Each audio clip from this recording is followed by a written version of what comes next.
the welfare system and other kinds of governmental programs are doing is paying people to fail. Insofar as they fail, they receive the money. Insofar as they succeed, even to a moderate extent, the money is taken away. This is even extended into the school systems, where they will give money to schools with low scores. Insofar as the school improves its education, the money is taken away, so that you are subsidizing people to fail in their own private lives and become more dependent upon the handouts. We have expectations built in today about the quality of life, the quality of job, the level of income for which one expects in return. Why? Because we look at the level around us that it takes us to have a fairly decent level. No, that's not why. I may have all sorts of expectations. The question is, what can I do? If someone else is subsidizing my expectations will be far higher. Insofar as the Center for Advanced Study was subsidizing my expectations a few years ago, I refused to work at UCLA for the normal full professor's salary. Why should I, when I can get the same money for being at the Center for Advanced Study with no hours, no duties, and no classes? Cut off welfare tomorrow. What will they do? What will be their immediate response?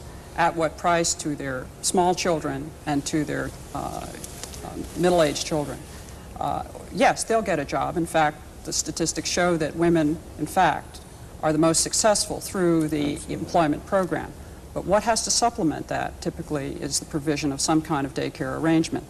Either the individual woman has to earn enough money to be able to pay privately for her daycare, or in fact she is, quote, subsidized through this insidious corrupting set of programs run by the federal government, which in fact makes her employable and a taxpayer.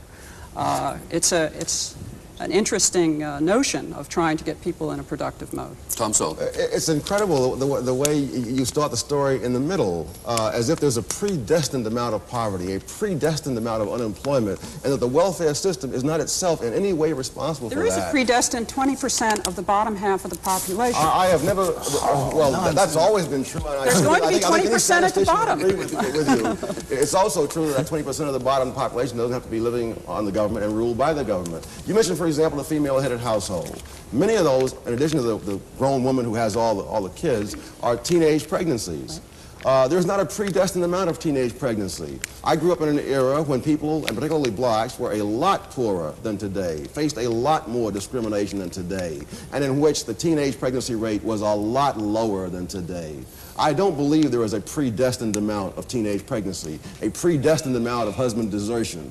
Gutman has done a study of the black family showing that this whole notion that the black family has always been disintegrating, that is nonsense, that his studies go up to 1925, the great bulk of black families were intact, two-parent families up through 1925, and going all the way back through the era of slavery. So it is now only within our own time that we suddenly see this inevitable tragedy which the welfare system says it's going to rush in to solve, but which it is itself a part. We're talking about a very small group. We're talking about 12% of the families are not intact, are not two-parent families at any one period of time. I mean among welfare recipients or the population at large? No, among the public at large. We're talking about 12% of the families. 12%. That's right. That's a small number.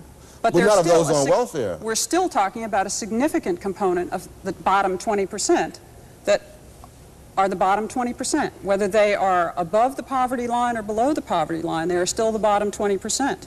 And the issue is, what is the responsibility of the other 80%, if any, toward those individuals? Does your program plan to eliminate there being a bottom 20%? No, but it intends to raise the bottom 20%. So you're raising them by having more illegitimacy, more unemployment. I'm not making them have illegitimate children. I hope that's clear. I think, you don't have to do that. You simply subsidize it.